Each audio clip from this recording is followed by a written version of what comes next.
Today, I'm protecting these packs of Pokemon cards with science. Any that survive, my kids get to keep. A while back, we made a 3D print filament slurry with acetone and ABS filament, and commenters said it was basically like napalm. I'm not gonna say they're right, but it definitely likes to burn. Don't do this at home. This stuff is very bad to breathe, which got me thinking, what would be the antithesis to this? I wanna see what's not good at burning. I'm building tiny houses today because I want to see what will actually protect something from fire. They will all look exactly the same size, same shape, same materials. The only difference is what we coat them with.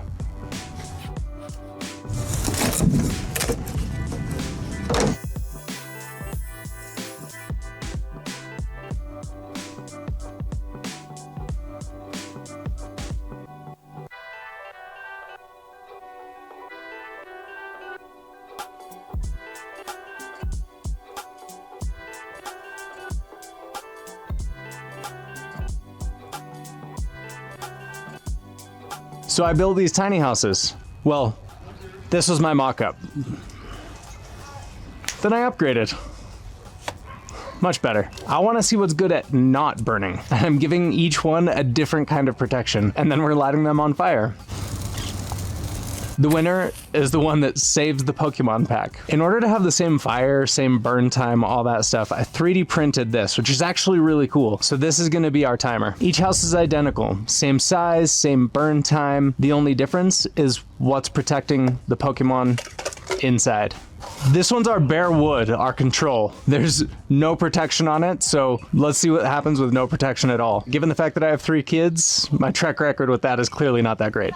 This one is coated with a standard latex paint. We're basically trusting vibes and aesthetics with this one, but it is going to be theoretically slightly more protection than nothing at all. No mercy, no healing potions. Let the fire gym battle begin.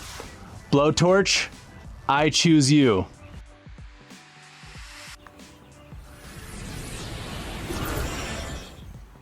Hopefully we don't lose any Pokemon cards here. These are the Destined Rivals packs. They're kind of new, so there's potentially up to like a $500 card in one of these, and that would suck.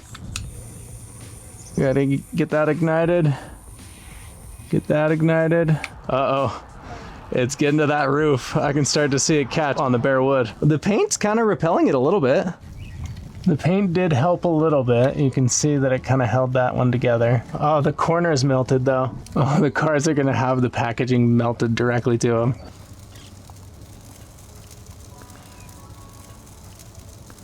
Oh, those cards are gone. The paint failed. Bare wood, yeah, that's about what I expected. Latex paint, it tried and it failed, but technically wins the matchup. This one's a little bit crazy. This one is baking powder, water, some like white glue, PVA glue. I used Elmer's glue and some dish soap. And I don't really have that high of hopes. It looks crazy. Obviously you wouldn't want to put this anywhere. And then finally, this one's a bit of a sleeper. This is our joint compound just mixed with water. It blocks heat surprisingly well until it cracks and breaks. So it's pretty thin. I don't have that high hopes, but we'll see. There we go. This might be our winner. It's ugly as all get out, but holy cow, that's totally protecting it. They both kind of have that shell of protection. Neither of them are lighting on fire yet. But that one actually caught fire, so we have our clear winner. That foaming reaction actually helped way more than I expected. The joint compound had a surprisingly strong performance. It was cheap and pretty easy, but it didn't win out this time. That soap and baking soda, they were just a good combo. This is a DIY solution that I found online. It's closely related to something that they use in Australia for like protecting from brush fires and things like that. And I'm mixing that with like kind of another top coat that should help. It's 900 grams of warm water, 60 grams of borax, 40 grams of boric acid, and a sodium silicate top coat. It's basically a vintage fire retardant chemistry.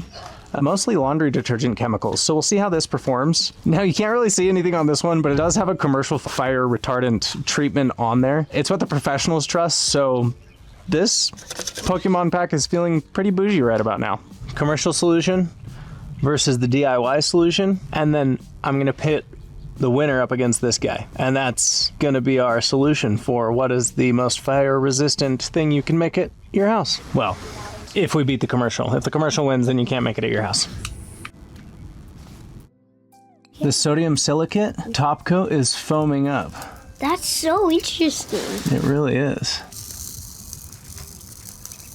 Like at this point, I think that the DIY solution is gonna win, but I honestly don't know if it will beat the baking powder solution. Just has to keep charring for that long. Our DIY solution won, heck yeah! Unless it just like explodes into flame right now, like it did it. So it looks like once it starts, the commercial solution doesn't actually help that much. Yeah, I guess it slows it down for sure. Done, stopped. I think we have our winner. Woo! Woohoo! The DIY solution is pretty impressive. It encourages the wood to char instead of burn, and it slows the fire down a lot. Not bad for 1800s chemistry. So for this one, because they both did so well, and because I literally can reuse them, I'm going to do 3 at the same time for both of them. And I'm gonna see if my DIY solution can beat that ugly soap and baking powder solution. We'll see if the Pokemon in here survive. This is 2 rounds of fire that they're going through. If they survive this, they deserve the fire badge for sure. 3, 2, 1. Okay, we'll see if they survive. This is gonna be a lot of heat. You hear them crackling.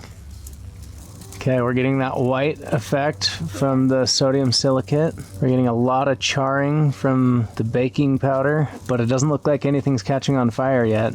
I do think that the baking powder solution is gonna beat my DIY solution though. We're lit on the inside of the DIY solution. We're gonna lose those cards, oh no. Oh, those cards are gonna catch on fire. Fire all the way through the back. So our DIY solution did not beat this guy. That is our winner. Holy cow. Let's see if we got any good ones here. Okay, here's our result. The DIY solution mostly protected it. We had 1 full failure, but then this was the most damaged, and then there. That was some crazy fire to resist. Heck yeah, we got some good ones. And we had a lot of fun with our experiment. Just remember, always be careful when working with chemicals or with fire, especially if they're together. And if you want to see more wild experiments like this, make sure to subscribe, hit that bell, and we'll see you next time.